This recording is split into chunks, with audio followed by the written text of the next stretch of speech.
Great.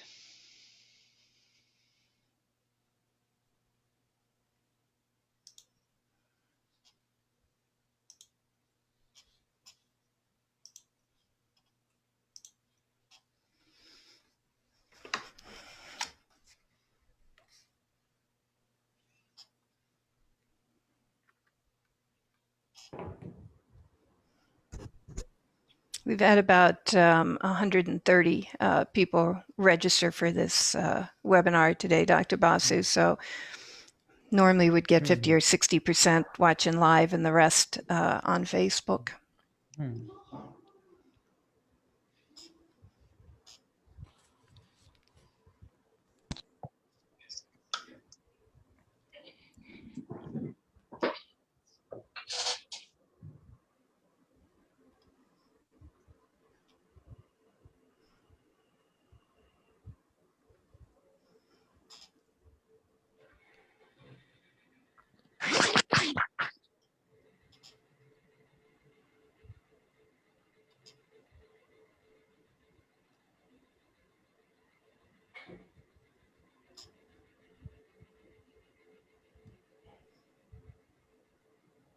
And then, yeah, when we're not speaking as panelists, we'll just go ahead and mute ourselves to eliminate some background noise.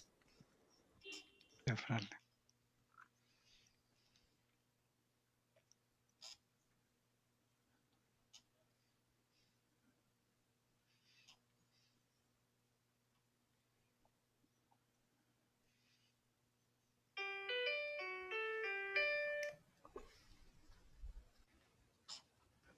Okay, I'm going to go ahead and open the session. Yep, please go ahead. So welcome to New Perspectives, an integral yoga platform that's sponsored by Auro University in Surat, India, and Sri Aurobindo Integral Life Center in Surat, as well as here in Fountain Inn, South Carolina. All three organizations are founded by H.P. Rama, who is with us here today. I'm Rade, Executive Director of the Center in Fountain Inn, and I am joined by my colleague, Dr. Vladimir Yatsenko. Before beginning our webinar, let us observe a few moments of silence.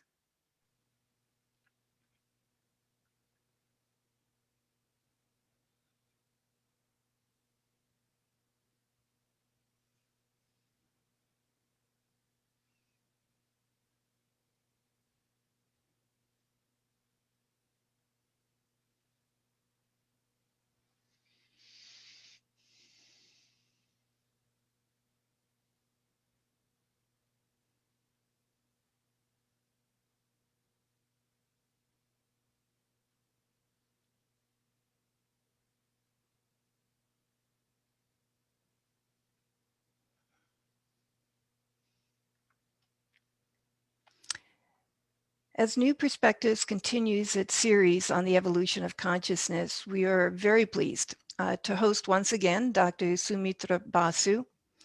Last month, Dr. Basu addressed the lower regions of consciousness, the subconscious and inconscient realms, and today he's going to speak on the higher regions of the overmental and supramental consciousness planes. Welcome back, Dr. Basu, and it's always such an honor to have you with us here on New Perspectives. Writing on the consequences for humanity of the descent of the supramental consciousness into our earthly existence, Sri Aurobindo says, one cannot but conclude that the influence and change made on humanity would be far-reaching and enormous. It would not only establish the supermind and supramental race of beings upon earth, it would bring about an uplifting and transformational change in mind itself, and as an inevitable consequence in the consciousness of man, the mental being, and would equally bring about a radical and transforming change in the principles and forms of his living, his ways of action, and the whole build and tenor of his life. Today, Dr. Vladimir Yatsenko will open the New Perspectives Forum on the overmental and supramental consciousness with an introduction before handing it over to Dr. Basu. Yes, thank you, Radhe. Before, of course, we begin this immense topic on overmental and supramental consciousness, I must say that it is the major contribution of Sri Aurobindo and his vision. He recovered these planes um, in his own experience. First of all, he discovered the overmind. Overmind is the realm beyond the mind. And that's why it is called overmind realm. And for the long time in his studies and his research, he understood that overmind was the supermind and treated it as supermind. And then applying the forces of the overmental consciousness to the transformation of our being, of our mind, vital and physical, he noticed that the physical cannot be changed. The physical consciousness is not changing with application of this force. And then he traveled farther, higher, beyond the overmind, and he discovered the real, true supermind. And that is his major contribution to the development and understanding of our existence. So Sri Aurobindo believed that man is a transitional being and is to rise beyond the mind and finally become the supramental being. So the next stage in evolution will be overmental stage and then the supramental stage. What is interesting about the overmind is its relation to our mind and to the supermind beyond. And the relations are very unique. And I want to show you some picture here, which is made by Huda. Let me make a projection. So here you could see that the supermind is that which links the transcendental Satchitananda with our lower hemisphere, Sri Aurobindo calls it, with our mind, life, and matter. But the transition from supermind to our lower hemisphere, mind, prana, and annam, life and matter, is the overmental realm. It's hidden within. It's in the Veda, the supermind was understood as the realm of the sun, Surya. And the overmental consciousness, Svar, is the realm of the ray of the sun, where the darkness meets the sun, the body of the sun, and pervades it. So it creates this separated consciousness. Though it is still true, the rays of the sun are true representatives of the sun itself, but still it is already viewed in its own unique way, separately from one another. And that separation is the basic difference between the supermind and the overmind. So if we look into a more detailed view on this scheme, we could see that this is the whole realm, so to say, in its triple representative of beyond we have Asat, and then we have Satchit Tapas Ananda, the transcendental trinity, being, consciousness, power, and bliss. Then we have the connection between the Satchit Tapas Ananda in this world, which we call supermind or Vijnana, which has also three levels, as Sri Aurobindo describes in Life Divine: unifying, diversifying, and diversified levels. So unifying is the level of where unity is maintained, diversifying the one in many and many in one, and finally the many which are charged with the truth. And that when it overflows into the lower hemisphere, into the night of our inconscient being, creates that intermediary realm which he calls overmind. And overmind is also triple, according to Sri Aurobindo. There is overmental supermind, supramental overmind. This is my mistake.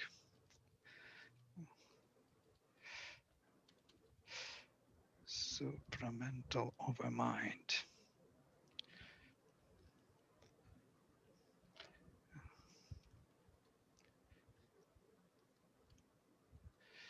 Supramental overmind, which is the closest to the supermind, the first deviation of the light into the darkness, as it were. Then there is the overmental realm, overmind itself. Oh, the realm where all the you know the presentation of the light are in clusters. It's a huge cosmic consciousness.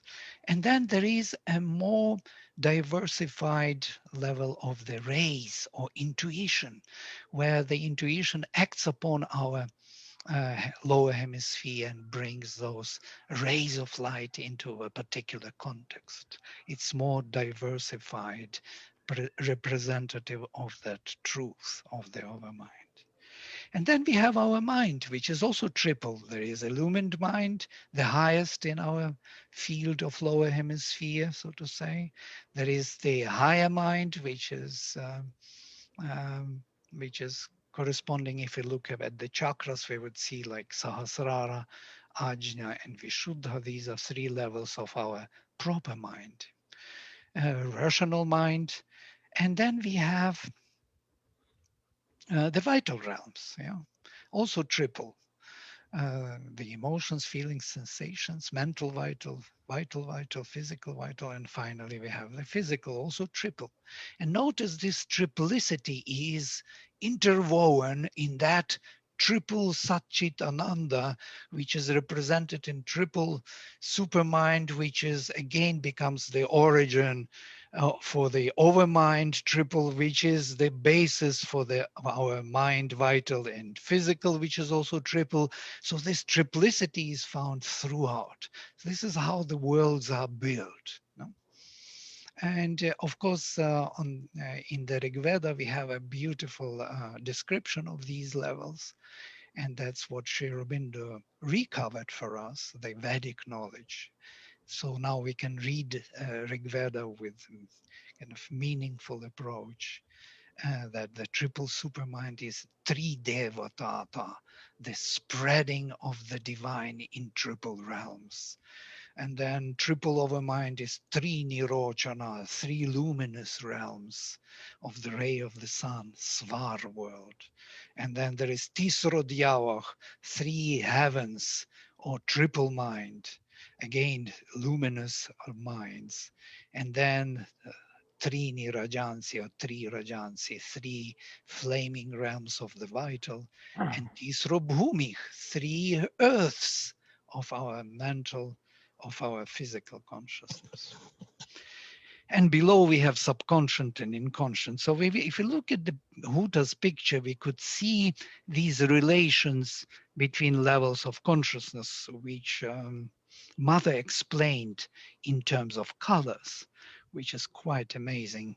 So we can see that all our lower hemisphere arriving at the illumined mind, it is our Sahasrara chakra, as it were.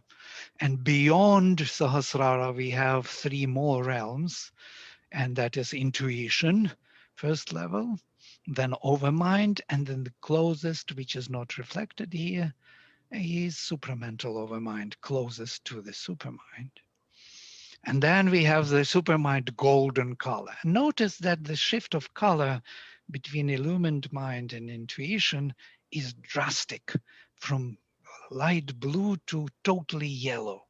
So this golden supermind through overmind and intuition acts upon our highest mind in the embodied state and brings the light in from another realm. So overmind is built actually on the truth of the supermind, though it meets the darkness of our involved state. The illumined mind is the top, and it is built on the inconscient, and you can see this blue, the dark colors. It is still belonging to this evolving mind, and there they meet, the overmental and our lower mind consciousness. So Sri Aurobindo describes this in a very interesting way. Overmind takes up all that is in 3 steps below it and raises their characteristic workings to the highest and largest power, adding to them a universal wideness of consciousness and force, a harmonious concert of knowledge, a more manifold delight of being. But there are certain reasons arising from its own characteristic status and power that prevent it from being the final possibility of the spiritual evolution. It is a power through the highest, though the highest power of the lower hemisphere. It is the highest power of the lower hemisphere because it's already in the darkness of the inconscient. It already met the separated power of the night. Although its basis is the cosmic unity, its action is an action of division and interaction, an action taking its stand on the play of the multiplicity. And here I will stop with my short introduction and will give microphone to Soumitra. Soumitra, please. Thank you. Thank you. So it was a very beautiful presentation, and Huta's paintings were also very touching. And the supermind and the overmind are very great topics. I would say the ultimate topics that is possible in the realm of thinking, and we have to approach it from many angles. We'll just try to understand one small aspect of it today, because it is something which will require a long time. As Vladimir said, that the supramental manifestation, when it takes place, then the new race will be formed. The supramental creation will bring in its new species, and for that would be the actually that is the greatest contribution which Aurobindo has given to us.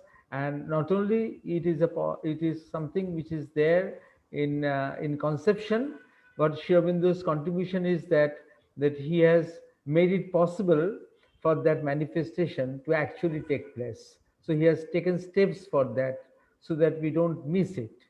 So that is another story. So that requires also understanding from different angles, from very different perspectives. We have to approach the supermind, because it is the highest conception ever can be done about humanity.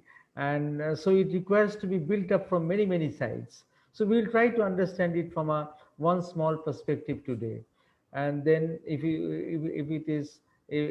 see that it is interesting, then we can go on afterwards in different sessions. We can take up different aspects of it. Now, when Aurobindo was thinking about it, that was one very basic question he was trying to answer. And that basic question was always there for many years in the Indian scenario, that how could one become many? You see that we have always been told that there was the Supreme who was the one. It was a supreme unity, it was a oneness, and that then oneness become many. Now it is very difficult for us to understand, and then especially if we try to understand it from the scientific angle, then it becomes difficult, because then we try to trace it in time. But this is something which you cannot trace in time, because the manifestation is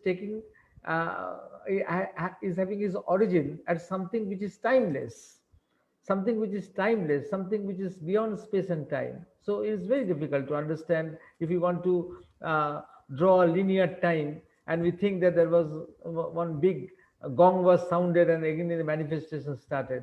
So it's not like that. It's much more difficult and complicated. And Aurobindo was trying to understand this and give a metaphysical answer.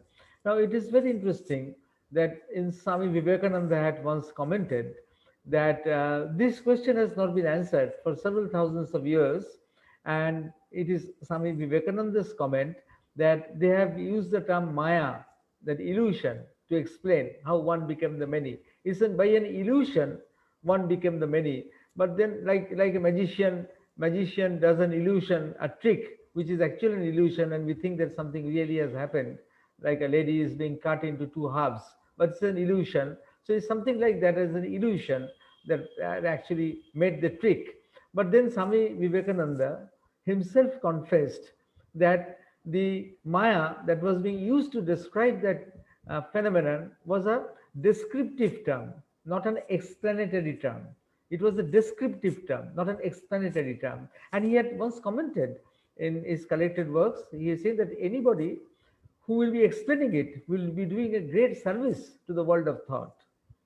And it is we are very fortunate that Sri Aurobindo gave an explanation. And for that explanation, to understand how Sri Aurobindo gave that explanation, then we have to understand that what is the concept of supermind that he brought in, because that was the way in through the supermind he gave that explanation, that how could one become many. That means that the supermind is just like what you call is running a computer program where the unmanifest will be programmed to become the many. So he's running a software, a giant software program, a divine software program. The supermind is running. Is that consciousness? Is the creative consciousness, which is actually running a big software program where what is unmanifest, what is absolute, what is unity, supreme unity, that will be actually translated into terms of multiplicity. So we'll go to the slides, so it will be easier for you to follow. Post visible participants.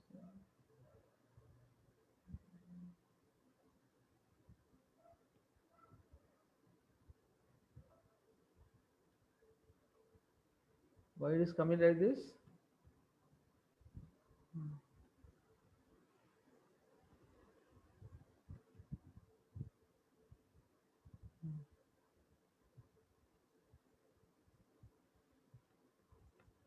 So this is this dilemma that Sri Aurobindo looks for the origin of the creative idea. Now, where is the creative idea situated? Then this is, he surmised that it cannot be the absolute, because in the absolute there is no manifestation. The absolute is something which is unmanifest. And even when we conceive the absolute in terms of Satchidananda, there is no movement in Satchidananda. You see that because we only understand things by breaking up things, so we analyze Satchidananda as into three components: existence, consciousness force, and bliss. But then Sri Aurobindo says it is a triune unity. It is a triune unity. It is the same thing in three poises. It is not three different things. It is not existence plus consciousness plus ananda. It is the same thing, which in different poises it appears different. But there is an absolute unity there between existence, between consciousness, between bliss, and there is no movement. So unless there is any movement, there cannot be any manifestation. So you cannot have the absolute as an answer that it is the origin of the creative idea. And then, is it there in the universal mind? But that is also difficult. You see, the universal mind, if you consider it as a magnification of our individual mind, our individual mindsets, then you can see that how difficult it is. Because in our individual mind, when we throw it into the universe, we magnify it. We see that in our individual mind, we have great positive mental formations, and we have also negative ideas. So that in the universal consciousness, there are great positive waves and there are great negative waves. As we have an personal unconscious, so also in the universal consciousness, in the universal mind, there is an universal unconsciousness. There is an universal, what you call, inconscience. There is a cosmic ignorance. There is also cosmic suffering. So you can't say that the universal mind is the source of the creative idea. So this source must be something different. Now, then, to understand it, we have to think that what do we do if we want to create something? Suppose I want to draw a picture. It's an easy thing to understand. I want to draw a picture. Then you see that if we try to think how we create and then we throw it there above into the what you call in the vastness, and we see that how that thing gets replicated or magnified there, then a little inkling we'll have that how things go on. You see, if you want to draw a picture, if you want to draw a very nice picture, the first is that you have to have a creative idea. You have to have an idea that what are you going to draw. You are wanting to paint a picture, and then you have to have an idea that you want to draw something. You want to draw a picture of a very beautiful forest. You want to do it. But then just having an idea doesn't mean that you will be able to draw the picture. In the morning, you get up in the morning and you think that I will take up my what you call my brush, and I will paint. But then it might be that you might not have the energy. You see, you might not have the energy that day to execute your idea. So a creative idea is not enough. That idea has to be accompanied by an energy. If you do not have that energy, then you will not be able to express that idea. You will not be able to execute that idea. You will not be able to manifest that idea. And then that also is not enough. You see, you want to draw something, and that drawing also has to follow a pattern. You cannot sketch something which gives an impression of something which you don't want to express, or you can't have something which is going to be absurd. You want to do something which will have a meaning, and to have that meaning, you have that your idea and the force, they must be in alignment together with the rest of the things in the universe. So you have to have a law, so that you follow a particular grammar. So if you don't have the grammar, you can't execute your idea.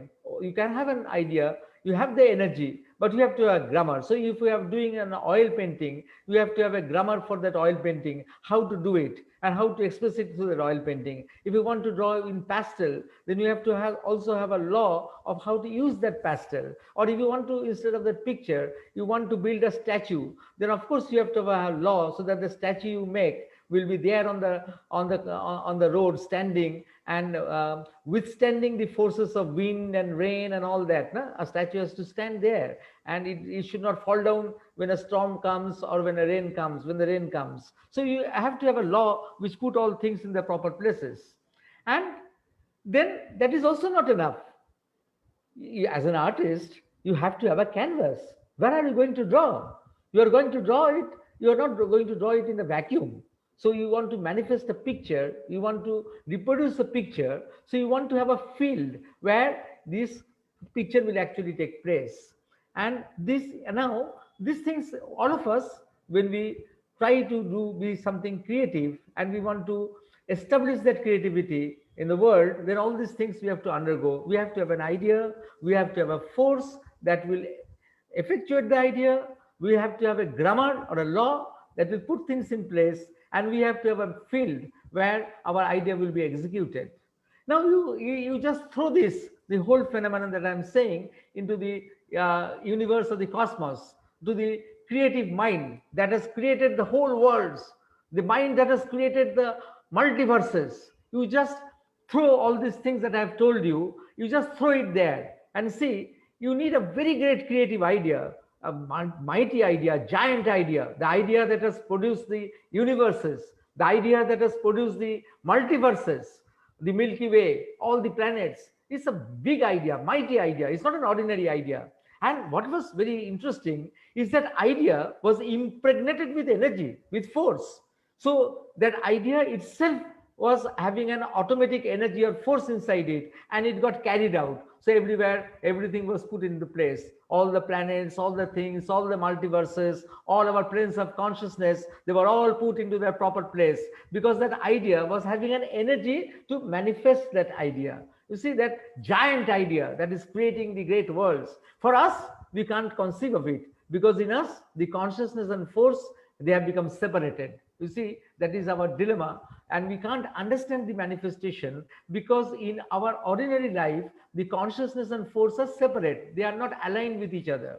When Sri Aurobindo did this work of aligning the consciousness and force in his own being, and because he could do that with his Chit Shakti, he could reach that place where he could identify with that giant creative idea, which automatically with his force, it was executing what it wanted to execute. And then there was a law. You see, that was a law that was very necessary. That law, you see, that why it was necessary at that giant, uh, what do you call, plane, why that law was very necessary, because when the unmanifest is going to manifest, when the infinite is going to manifest into, then there is an infinite number of possibilities that will be released. You see, when the one is going to manifest into the many, so infinite number of potentialities, infinite possibilities, they will manifest. And if there is a play of infinite possibilities, play of infinite forces and ideas, then there can be chaos. If there is chaos, there cannot be any consistent creation. So to prevent any chaos, there must be a law so that things are not chaotic. And because that law is there, so things were not chaotic, and then idea force generated things with which we could work out many things. You see, for example, if the law was not there, then we would not have the law of physics. We would not have the possibility of sending a spaceship to the Mars. You see, it would not have been possible unless there was a law that was putting everything in its place. Otherwise, we will be lost in the chaos. So in that total picture where infinite possibilities have been thrown up, there must be a law that must be acting and putting things in place so that some viable, something comes out. You see, otherwise we will be like creation can be like a group of clouds that have come together and coalesced, and suddenly there is a rain, which you can call a creation, and after that the clouds dissipate and then everything vanishes. It's not like that. We know that the creation has a meaning. It is otherwise today we have not met with each other. So that creation has a value, and for that value, for that meaning, the law has to put everything in its proper place, and that is the law which is called the divine law, and that is the law which also is known as the higher Maya or the divine Maya, whose essence had been lost, which Vladimir was saying that people were concerned with the lower Maya, which was the illusion, Maya which was considered to be the illusion. But the higher Maya is a different thing. It is a law of knowledge. It is a divine law that is putting things in the proper places. And then we have a field or a matrix where the manifestation has to take place. And this manifest field will be provided by space and time. We'll come to that, how space and time come into being. But the successions in time, because movement, time is movement, and in space, you have to have divisibility. Otherwise, you can't have different spaces. So by successions in time and divisibility in space, there is created a field or a matrix in which the creation will manifest, will take place. So it's the same thing as if you are wanting to paint a picture on a canvas. It is the same thing that you throw it in a giant scale, and you see, you can have an inkling of how the great creation was going on. Now, this idea, we are talking about the idea. You see that we will talk about the idea, and we'll talk about the divine law, and we'll talk about the matrix. These are the three things we'll talk about today. Not much. So this idea that creates the multiverses, it is not an ordinary idea. No, we are used to very ordinary ideas, because as Vladimir showed you that we are in that lower portion, in the rational mind. Mostly we are in the rational mind, we claim, but actually we are mostly in the infrarational mind. So that idea must be a totipotent idea, an idea that has a potency and a very holistic potency, a total potency, omniscient and omnipotent. So this must be the characteristic of that idea. And that idea must have, what we said, an inbuilt executive force, because you have to translate that idea into reality. So Sri Aurobindo called it a real idea. Sri Aurobindo called that type of idea which is going to create the manifestation, Sri Aurobindo called it the real idea. And you see that an artist reproduces a pre-existent idea. So an artist is reproducing what? Is from vacuum, he's bringing the idea. The idea is already pre-existing in some higher consciousness from where the artist is bringing it down. as Vladimir showed, that it is coming down through intuition from very high levels. It is showed that the supermind, overmind, and then below that was the intuition. And so it was the intuition that is bringing in something that was already there. Similarly, the real idea, what it is doing, it is bringing the unmanifest. You see, in the unmanifest, there were things that were concentrated in uncreative self-awareness, and it is trying to bring it there, and it is programming it. The supermind is programming that what is there in the unmanifest, the potentialities which are there in the unmanifest. It is programming it so that the program will organize it into spiritual archetypes. You see, I use the word spiritual. Nolinida used to use the word spiritual, so to differentiate from Jungian archetypes. So Nolinida used to use the word spiritual. So it is archetypal, what you call the archetypal pre-programmed thoughts. No? So that is being what you call manufactured there. That is being manufactured there in the supermind, and then. So that is, the programming is therefore taking place in a creative consciousness, which is poised between the unmanifest and the manifest. The supermind is poised between the unmanifest and the manifest.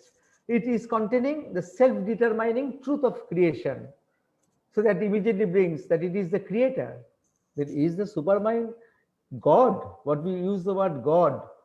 Is it that? Is the supermind the actual God? We will come to this divine law, we'll come to that supermind, whether the supermind can be considered as a god. But then we talk about a little about the higher Maya. Out of infinite possibilities, so consistent patterns have to be made. If consistent patterns were not there, we would end up in chaos. And so the divine law commissions a selective faculty of knowledge. So a selective faculty of knowledge is commissioned. No? So you have to have an out of infinite reality, you have to have selective faculties for different things. Laws that will guide biology, laws that will guide physics, physical things, laws that will guide the things with which chemistry is concerned, laws that will deal with the planets and all other things. Everything has a law and everything has a selective faculty. Otherwise that thing will not be manifested, or that thing will not be worked out. So what was static has to become dynamic. What was static there in the unmanifest, the supermind is trying to bring it and making it dynamic. So from the supreme being, if we see Satchidananda, we also consider it as a being. Satchidananda can also be considered not only in terms of consciousness, but also in terms of a being. So out of the supreme being, a phenomenal being is being created. Now there is a very beautiful beauty in this thing, that the infinity cannot be perfectly expressed in finite. You see, the divine law is wanting to make finite appearances out of infinity, but it cannot be very perfectly done, because it is unjustified that the finite will express the infinite totally. Always there will be a gap left. There will be always an element of imperfection, and because of that element of imperfection, we always have an yearning to outgrow, to grow. You see, otherwise we would not have an yearning to outgrow ourselves. So we always want to outgrow our limitations. You see, it is not theoretical, it is a very practical thing. I use it in psychotherapy. This principle, I use it in psychotherapy when people come because they're shocked, their fiancés have betrayed them and left them, and people have betrayed them, and people get depressed. Then I always tell them how did you think that a human being would be totally perfect? A human being cannot be totally perfect. That is basic yoga psychology. There will always be an element of imperfection, because of that imperfection, you will want to always to exceed yourself, to grow. If you are perfect, you will not want to develop yourself. You will remain static.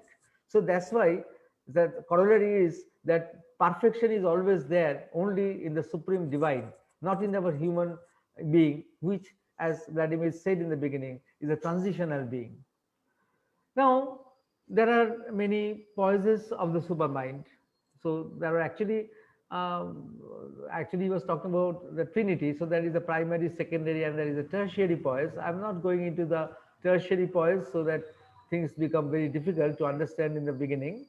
So you see, the primary poise is that poise of supermind, where the multiplicity is just present as it is just present as a potentiality. So it is in the primary poise, it is unity, it is a oneness, but the oneness is containing the potentiality of the many. So it is something which is containing the potentiality of the many, but it is totally one. So you have to identify, oneness identifies with oneness, but at the same time oneness knows that it is containing in its bosom, in its matrix, all the multiplicity. It contains as a potentiality, as a possibility that can come forward. So you see that when we say that if the creator is the supermind, if it is creating things, that can we consider the supermind to be the God, which when people talk about God, what do they refer to? They must be referring to the creator, and the creator means the creative consciousness. So you can say that the supermind also can be considered as a God. Actually, as Aurobindo explains, that this concept of impersonal God came from this level of the supermind, the primary poise of the supermind, also known as the comprehending poise, where the multiplicity was present as a, or the multiplicity was present as a potentiality, as an essence. It was present there. So it is therefore that is something that is going to be created. At the same time, nothing is particular. Everything is present as a possibility and potentiality. So this fits with the figure of the impersonal creator. And then there is the secondary poise. In the secondary poise, that multiplicity, which was there as a potentiality, is now comes to move forward a bit. It now comes to assert itself a bit. So though that it is there, it is held in that matrix of oneness, but still it is trying also to be something. It is also trying to be something. So it is something, if you see in this poise, the creative consciousness is akin to the personal God. In this poise, the creative consciousness is akin to personal God, because when the multiplicity knows that it has been come from the oneness, that means each aspect of the multiplicity has the totality of the oneness as an essence inside it.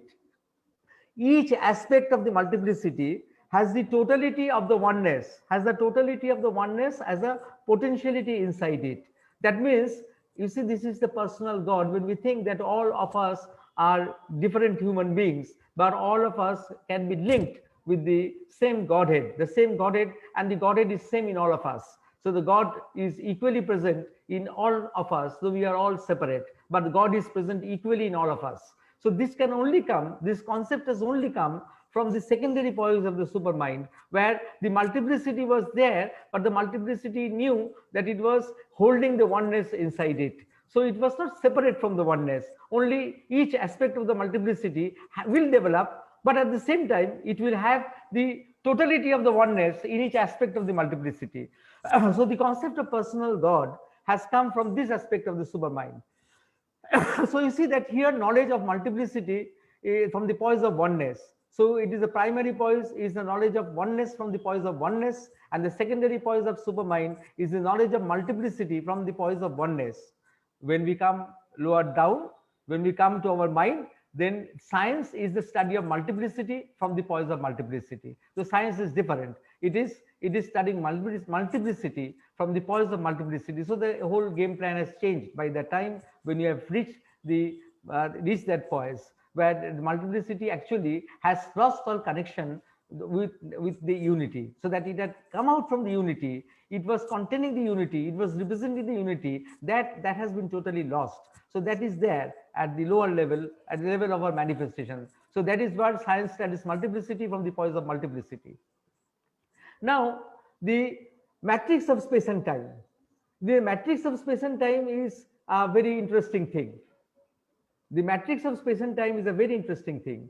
Now, you see, if you go back to this poise, the secondary poise, in the secondary poise, whenever multiplicity is trying to assert itself from the poise of oneness, that is a wave of inequality in the oneness.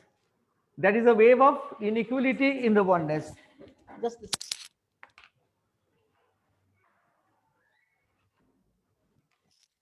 So that is a wave of inequality in the oneness. So that inequality in the oneness, that is a wave of inequality in the oneness, and from that inequality of the oneness, many things are going to happen. So that basic unity is disturbed and wave of inequality comes. And this is very interesting. Otherwise, if we don't understand it, we will not understand how the manifestation is coming. So the comprehending poise is of a subjective self-awareness in space and spaceless and timeless reality. You see, the primary poise is a poise in spaceless and timeless reality. So space and time are present as an essence only. That is, you see, it is not there present in its what you call unique dimensions. Now, in the secondary poise, what happens? The principle of there is a movement of inequality, and when there is a movement of inequality, this movement of inequality is manifest both in the perspective of consciousness and both in the perspective of Shakti or force. So when the inequality is there, is cropping up in consciousness, in absolute consciousness, when there is an inequality, movement of inequality, an unequal concentration of consciousness begins, then you give rise to space. So space begins when in the matrix of the unitary consciousness there is a movement towards multiplicity, and that movement, that multiplicity means there will be inequality. You see, when there are multiple things will come out, it is necessary that there will be a variety, and that variety doesn't mean that everything will be equal. So everything, you see, that for infinite variety, you see, you might say that everything can be equal in the multiplicity, but then that will be, the manifestation will not be then variegated, it will not be rich. For the manifestation to be rich, to be variegated, to be what you call very complex, then what has to happen, that all the things that will manifest, they will not be equal, they will be all different. And because things are different, each of one of us is unique. If things were not different, if the manifestation was producing equal things, then all of us would not have any uniqueness. We would be the same thing, everybody would be the same, like robots or like automations, we will be equal. But we are not robots. We have consciousness. We are vibrant, and because we are vibrant, we are unique.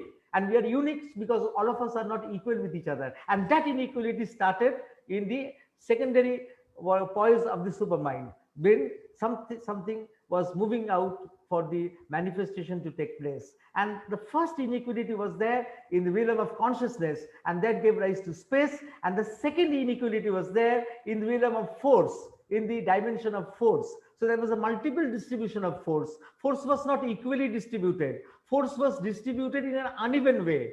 So, and that gave rise to time. So you see that Sri Aurobindo gives a very beautiful description that how space and time is produced from the supermind. So that were the first things that were produced. You see, unless the matrix is produced, because space and time will be the matrix in which the manifestation has to take place. So before the actual manifestation, you have to produce the matrix or the field. You see, you have to have the canvas ready before you want to draw a picture. If the canvas is not ready, you will not be able to draw the picture in a vacuum. So you have to have the picture ready. So space is an objective extension of consciousness, and time is a subjective extension. So space is an objective extension of consciousness, and time is a subjective extension. And space is measured by divisibility, time by mobility. You see, and both space and time are required for the manifestation to take place. Only space, if there was only space, time was not produced, then multiplicity would be a static multiplicity. There would be no dynamism, there would be no progress. So you need both space, and time. So both are needed.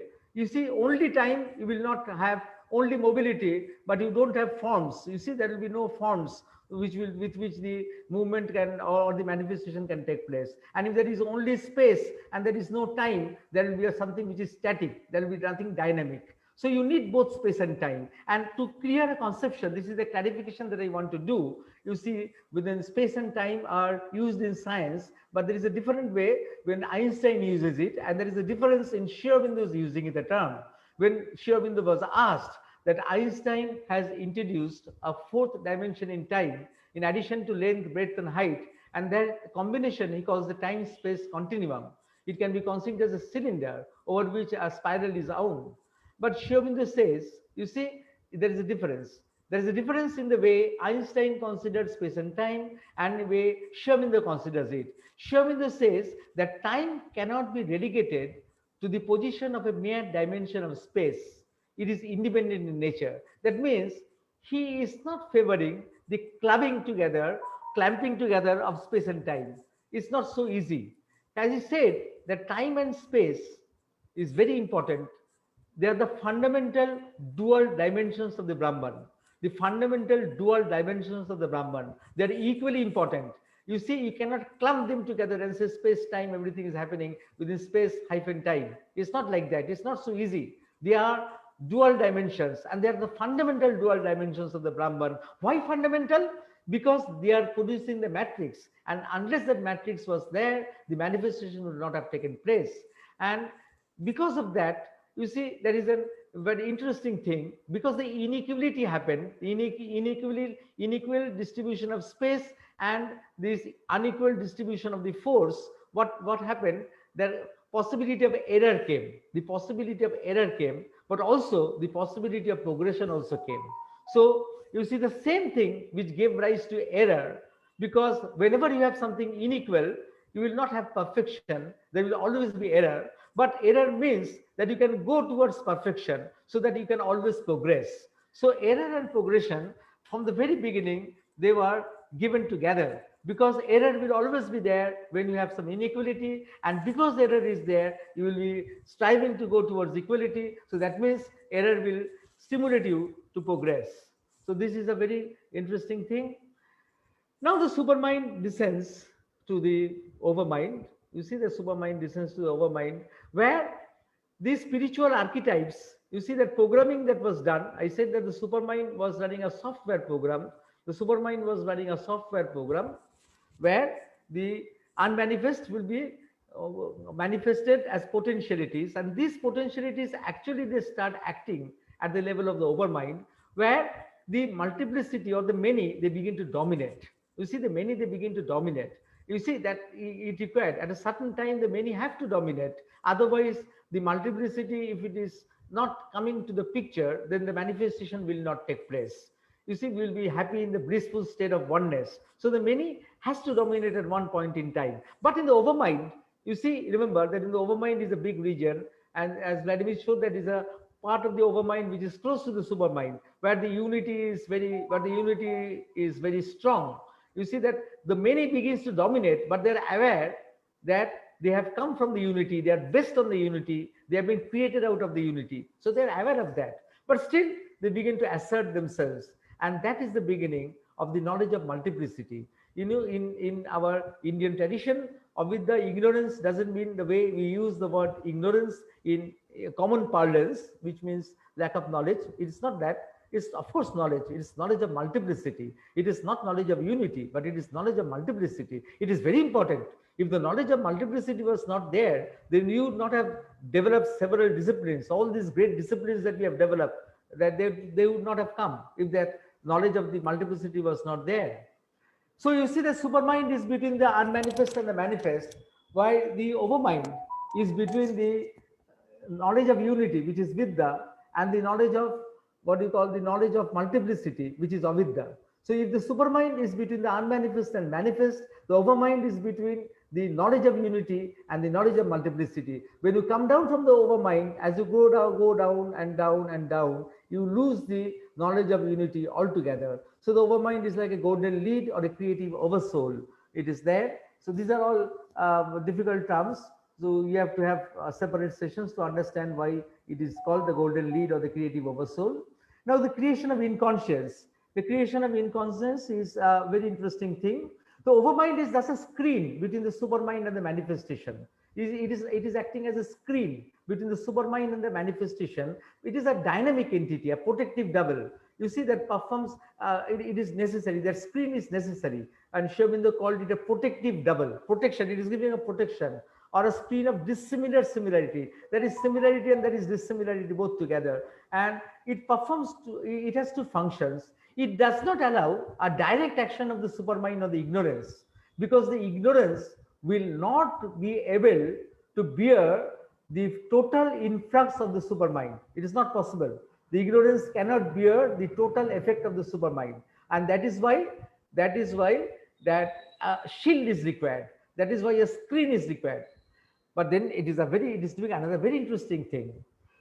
Though it is not allowing the full flow of the supramental light, but it is diffusing a diminished light in the cosmic ignorance. You see, there is a cosmic ignorance below, and the overmind is not allowing the full supramental light to come, but diffusing some amount of light. It is diffusing, and this light that is diffusing some amount of light, not the full light, it is diffusing a diminished light in the cosmic ignorance, and this light is throwing up a shadow.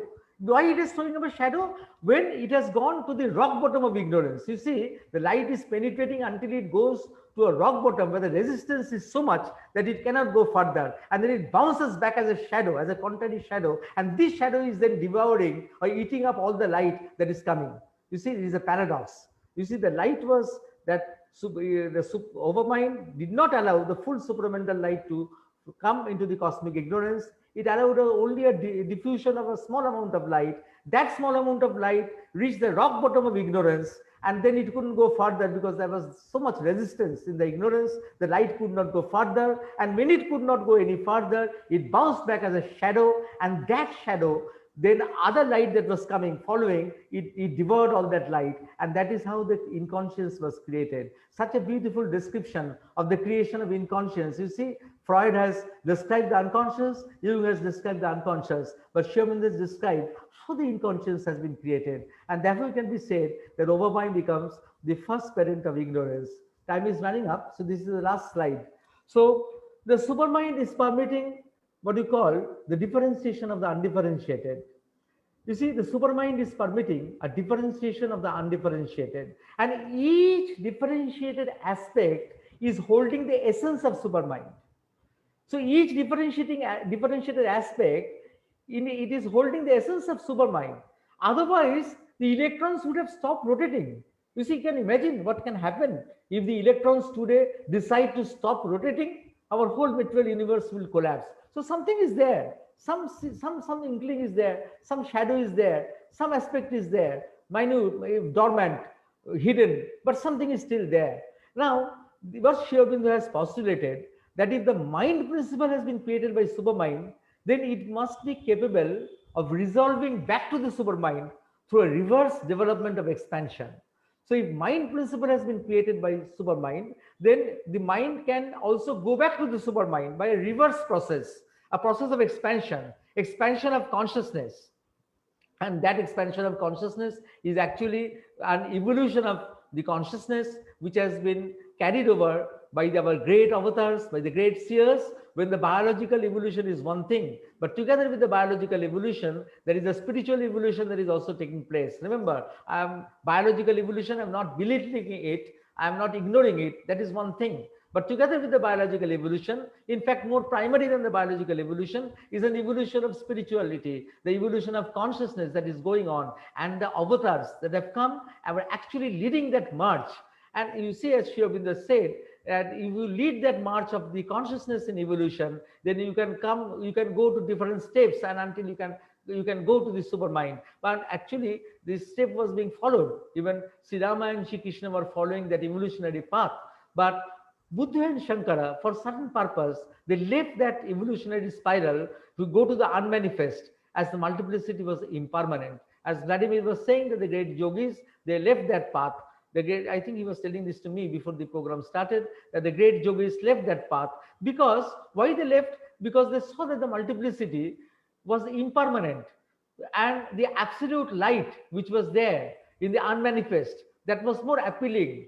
That was very appealing, very exciting. And so that the multiplicity had become so impermanent, so secondary, so tertiary to them, that they decided to leave that and to go to the unmanifest directly. So they left the curve of evolution. Buddha and Shankara left the curve of evolution, the natural curve of evolution, and they opted for a different goal. You see, that must be a meaning for that. We are not trying to, it is not a critical appraisal of them. It's just a phenomenon that we are telling. Of course, that they had brought in great spiritual riches, but by that thing that you see that Buddha, what he did was so important that even after 2,500 years, we still remember him. He is such a famous personality, and such was his work that it is still relevant. But still, you have to understand that Mother and Sri Aurobindo had to come back to resume the journey which was left by people like Buddha and Shankara. So they had to come back as dual avatars.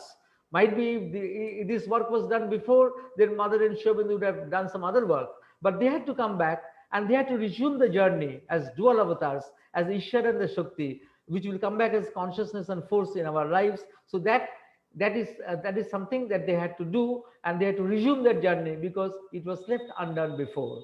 And another important thing is that always in our Indian system we have this description of the dissolution, prolaya. You see, in Indian parampara, evolution was not that important. You see, evolution was there in the parable of the in the parable of the avatars. The evolution was there as a seed idea, but the prolaya or the dissolution of creation was given more importance. And Mother and Sri Aurobindo, they were wanting that this creation should continue. It should not dissolve. There should not be a prolaya of this creation. There should not be a dissolution of that creation. So what Vishnu stands for, the continuity of creation. So that's why in Life Divine he has used the word Vishnu's stride, where Vishnu's stride means he is wanting to continue the work of Vishnu, of the creation has to be continued. And to continue that creation, the supermind has to be activated. Unless the supermind is activated, unless we reach the supermind, and unless we allow the supermind to manifest on the earth consciousness, you cannot have a guarantee that this creation will continue. Otherwise, the prolaya or the dissolution would come. So it is such a beautiful vision that Sri Aurobindo has given us. I think that my time is up, but it is very injustice. We cannot always speak on the supermind in a however long we can have the time. Always there will be always it is a beginning, always it is just an ABCD of what we are wanting to describe or manifest. I think I will end with this and give the mic to Vladimir. Yeah, thank you. Thank you, Soumitra. Wonderful presentation in every way, and very thought-provoking. And for the people who study Sri Aurobindo, it's a very great, very good overview. I hope that other people also have some questions or some insights, remarks. Please let us look into their questions and answers. Let us stop the sharing first.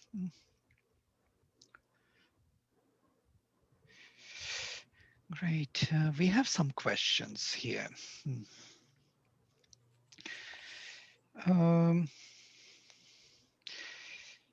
Yes, first you mentioned the difference between different archetypes, and the question is to you, Soumitra. What is the difference between spiritual archetypes and Jungian archetypes?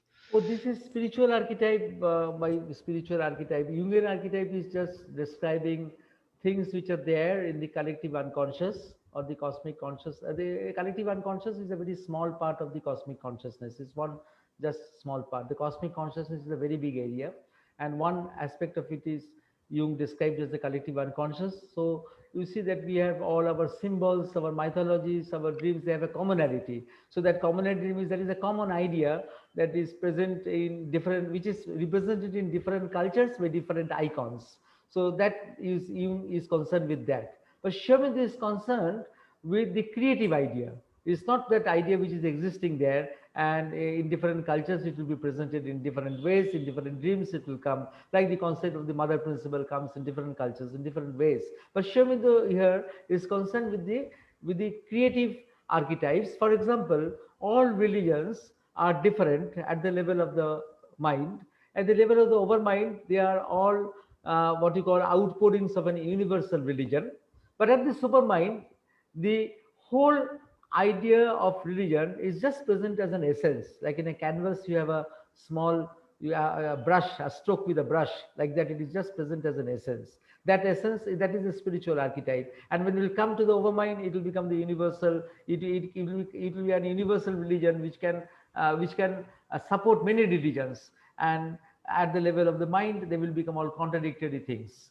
So it's like that. The essence of everything is preserved there in the supermind, and that essence, the creative essence of everything, and that is called the spiritual archetype. Whereas Jung's things are a cultural thing, which is there in the, which has come, of course, it is a derivative of the spiritual archetype. It's not that it is unrelated. It is something which has been derived and is present in the cosmic consciousness. Thank you. There is another question here, which is more about Vedanta, Atman, and Brahman. Is the self-knowledge of Atman Brahman identity of Vedanta at the stage of the supermind? Where does overmind fit in that scheme? And this would be a puzzle for everybody who studies Indian philosophy, because that is actually the contribution of Sri Aurobindo, who tapped into the Rigvedic actually vision and brought the overmind back to us. Yeah? Thank you for the enlightening presentation. So where does it fit, this self-knowledge of Atman Brahman identity of Vedanta? Does it belong to the supermind? But what if it depends upon what do you mean by the self-knowledge of the Atma? The self-knowledge of the Atma in the Vedanta is that knowledge of the, what you call is the knowledge of the absolute unity. It is, which is the unmanifest. So it is beyond everything. So you can, with that knowledge, which where you are, you see which is a bit reflected in the comprehending supermind, where oneness is identified with oneness. So that you cannot, unless you come down into the manifestation, towards the manifestation, then you cannot fit over mind. In that level, you cannot fit, because that oneness is identified with oneness. So there you don't have this. Only when you are considering the question of multiplicity, and you see, for Sri Aurobindo, it is important because he is not considering the multiplicity as something to be dispensed with. It's not illusory. It is not to be dispensed with. And so then you have to look it from a different perspective. If you are looking it from the perspective of the unmanifest, then you don't need to look into the supermind, overmind, all these things, because you are satisfied with the unmanifest in that poise. So that was always there. So Sri Aurobindo didn't have to take the trouble to follow a different pathway. He said that he opened up a spiritual mind range. This is the word he used. He said that one can, as a galloping station from the mind, one can go to that spaceless, timeless, unmanifest absolute. That is one path which he regarded. He didn't disregard it. He regarded with what you call with the right with which it deserves. But at the same time, he said there is a spiritual mind range which can be unraveled, where the cognitive consciousness itself is undergoing an evolution. If you consider that, then that becomes what you call relevant. Otherwise, in that if you go straight to the unmanifest, all these things which you are discussing about supermind and overmind will not be important. Because you see that as Mother said that last time we discussed about this, that only Sri Aurobindo considers that the individual is not going to get obliterated in the absolute. The individual, once he has been produced, has to remain and has his own own work. So the reality is not only transcendent, it is also universal and individual at the same time. So individual is not going to dissolve into the transcendent or not going to disappear into it. It is going to pay its part jointly together. Once you see that that it has to join with the Jivatma, the individual, the Jivatma, it has to join with the Jivatma. The psychic being has to join with the Jivatma, and that joining takes place in the supermind. You see, the psychic being will join with the Jivatma, and that joining will take place in the supermind. So it gives the individual a different identity. But if you are talking in terms of that what you call as the Vedantini is talking about, that going to the unmanifest, then all these things, they don't have that relevance. Mm-hmm.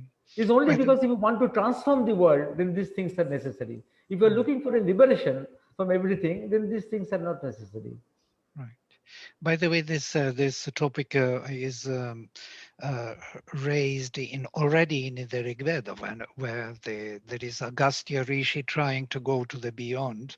He made his mind to go to the transcendental, and then he meets Indra, and Indra is the lord of Svar, of the intuition. And Indra tells him, where are you going? What are you looking for there? Their even intention to know the truth, to become immortal, is not kind of conscious, because it won't be relevant, because there you dissolve into the oneness, and then you don't have anymore the sense of immortality or sense of the fulfillment which you are looking for in this state of consciousness. So he says here, look at Agni, let us kindle the fire, That is the consciousness of immortality, and do the sacrifice, do the transformation of our nature and grow in consciousness here, then you will realize that what you are looking for. This is a very important issue of we view the tradition which we inherited from the past, especially older yoga traditions. But regarding Brahman and Atman, I could add one more thing, that Atman is, in a way, it's a kind of self-awareness of Brahman. If Brahman can be considered as existence, consciousness, bliss, then Atman is the existent, conscious, blissful.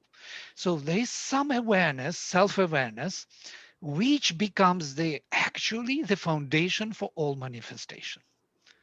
That is from there that Supermind takes the idea that any poise of consciousness can be the self, and that's how it creates the multiplicity. It is that which is kind of coming from the transcendental, that idea of self-awareness. And it's an interesting link, anyhow. There is another question to you. Is biological evolution necessary for consciousness evolution? Do they fulfill each other? They, Or of does course, it they happen are. independently? You see that they are complementing each other. Only that will be a change of strategy. That so long, though it is the evolution of consciousness which was there, which is the basic thing, but still apparently it was the form that was evolving and the consciousness was following apparently. But once we have come to the level of the human mind, then further evolution will have a different grammar where the consciousness will, you can see that the consciousness is evolving and the biological evolution is following that. So it is the consciousness that is coming and taking the center stage once the mind principle has been established in evolution, and the biological evolution will of course follow it. So long it was apparently the opposite, that the consciousness was following the development of the form. So the human being was having a greater consciousness than the forms which preceded the human being in the evolution. But after the human being has manifested, because the mind has got a consciousness and mind has got a willpower, so now uh, it has been decreed in that way that now the consciousness will start manifesting first or evolving first, and the mind and the body or the biological evolution will follow suit and will modify itself according to the necessities or the demands of the new consciousness that is evolving. That's what the mother talked about, the new body, gave the description of the new body, which will be more flexible, which will be more luminous, which will not have the oddities, the odd things that are there in our human body. So our system will undergo change, our organs also they will undergo change. The divine body, Sri Aurobindo said that how the functionings of the organs will change, how also we are moving to that, as Sri Aurobindo said that even that you can have reproduction without the usual means. Now together with our IVF and test tube babies and all these things, that you see that the world is also moving to that. Biologically, it is also moving to what was envisaged that this could happen. So of course, but the evolution of consciousness now is the main thing that is going to drive the evolution of the body. Mm, mhm. There are very good questions here. Unfortunately, we are a little bit over time, but shall I take them? Rather, a few of them. Yeah, yeah. This a very good question. What will happen to all world religions once Supermind becomes stronger? Will they all merge or go? That's a, That it is the age of spirituality will come, where organized religions will lose the relevance and everybody has to discover what in our Indian saying was called the swadharma, one's own way of development and growth in consciousness. That will become gradually more and more important, and the organized religions which were there, which were controlling masses of men, that will gradually, that will go away. And the personally, everybody will have a personal religion. In that sense, everybody will have his own way of growing to the going to the divine. So it will be a very different thing. It will be actually working out of what we have always considered as a swadharma, which you could explain better than me, that's term in Sanskrit, but that will actually come into reality at that time, and all these other things will go away. So it will be, spirituality will be coming into its place, And this is a very important thing. I frequently tell this to people in India because of different perceptions in India according to religious differences and all. People think that what will happen, one religion that is more militant might become more important, and all the older religions will go away. I tell them nothing to fear. As we progress, because the mother has assured us that the age of religions is over, the age of spirituality will come. If you stick to that, if you adhere to that, if you believe that, then you know that things are going to change in a different way, not the old way. Mm. Perhaps this is the reason why the old fanaticism of different religion is now coming to the front, because they know that the time is going up, the time is up. So Mm. suddenly you see, no? You see that in 1960s, when the Beatles appeared, when the hippie movement came, there was a wave of internationalism all over the world. Mm. And it is very strange that by 1980s, by 1990s, secessionism started. You had ethnic riots in Serbia and Bosnia, and then afterwards it came out all over the world. Nobody could have predicted that ethnic riots could have happened at the end of the 20th century. But before that, there was this era of internationalism where everybody was singing Lennon's song and Elvis Presley. You see, that value of internationalism was there. And then that value of secessionism has now come. It has come because that internationalism has to come in a new alignment. You see, that time it came as a vital movement, but now it has to come as a spiritual movement. At that time, it came as a vital movement, which was necessary. The first breakthrough is always a vital breakthrough. But now it has to be resurrected. That internationalism has to be resurrected in higher terms. Mm. Wonderful. Um, you mentioned psychic being. How does it join to what? What is going on? What will go on with The that? psychic being joins with the Jivatma. It doesn't dissolve, but it joins with the Jivatma. It's like that. You see that you have when people think that it's going to dissolve, then I tell them, and people don't understand that suppose your son has grown up and you are running a company, then your son joins with you to also be a director of that company. Your son is not disappearing inside. You are not dissolving like a sugar into the water. It's not like that. He's joining you for a greater partnership. So it happens. So it is like that. The psychic being will join. You see that it is carrying the intensity, and the Jivatma is carrying the wideness, extreme wideness, and that universality. And then one is carrying the impersonality, and one is representing the personality. When they both join together, then the work is more what you call dynamic. And this joining can only take place in the supermind. But this is very important. Then the uniqueness of the individual is refounded in new terms. Mm. Mm. So the uniqueness is always there. It is not going to go away. Mm. Only it is to be reformed or recast in a very new and very higher terms. That was the reason of this creation. Bahusyam, may I be many.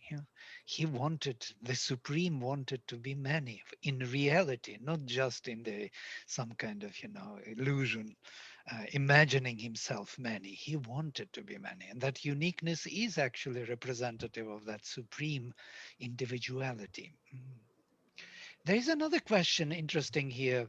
Why did the line of tapasya diverted from evolutionary path? Very provocative, very interesting question. The line of the The line of tapasya. because it is mainly it is psychological. It was very psychological that because they were, you see that the overmind, even if they reached the overmind also, they might have reached the overmind, but then they lost interest, because you see the overmind is the superconscient cosmic consciousness. The overmind is the top of the cosmic consciousness, is the superconscient cosmic consciousness, where you have the multiplicity, but the multiplicity that you see around you is always in time, in temporal.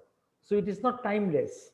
It is time, it is bound within the constraints of time and space.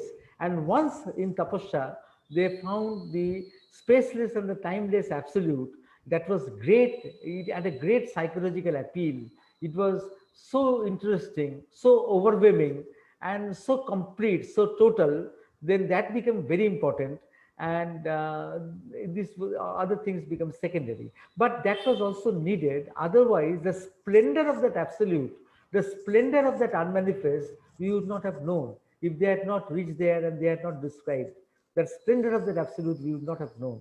So that was also necessary. You see, everything is necessary. In an adventure, you have to find out all things. It's just a place, just an adventure where all possibilities have to be worked out. So that was also a possibility that was worked out. You see, if you see Buddha, that he had gone out, and you see that the Shakti aspect is not there. But actually, is the Shakti aspect not there?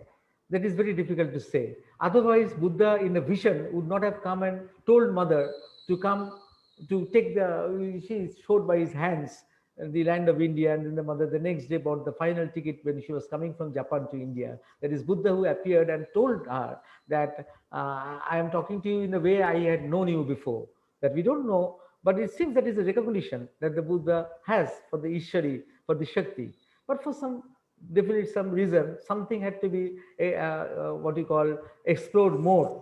That was necessary also. Mm. Thank you very much, Dr. Soumitra Basu. It was a beautiful presentation and great discussion, great questions, great answers. I hope we continue with following up on this session Yes, and yes. go deeper. One day I have an intention to describe how, with the Supermind, mother had the LSD experience, which is, oh, Michael and me, we spent so many hours in analyzing Wow. that experience. So, Great. So, yes, Radhe, please. Just two quick announcements before you leave. One, and I've been posting it in the chat box, all these webinars, including Dr. Basu's webinar today, is posted on our website, lagrassecenter.com. And our next new perspective right now is scheduled for March 20th. We're going to be bringing back Dr. Brant Kortright by popular demand, and he will speak on the evolution of consciousness meets neuroscience. And he'll also address the important topic of brain health. So we hope you all can join us, and any feedback, comments, other webinar topics you'd like to listen to, please just email me. I've also posted my email address in the chat box. And thank you, Dr. Basu, as always, and we look forward to hosting you once again. Yes. Namaste. Namaste.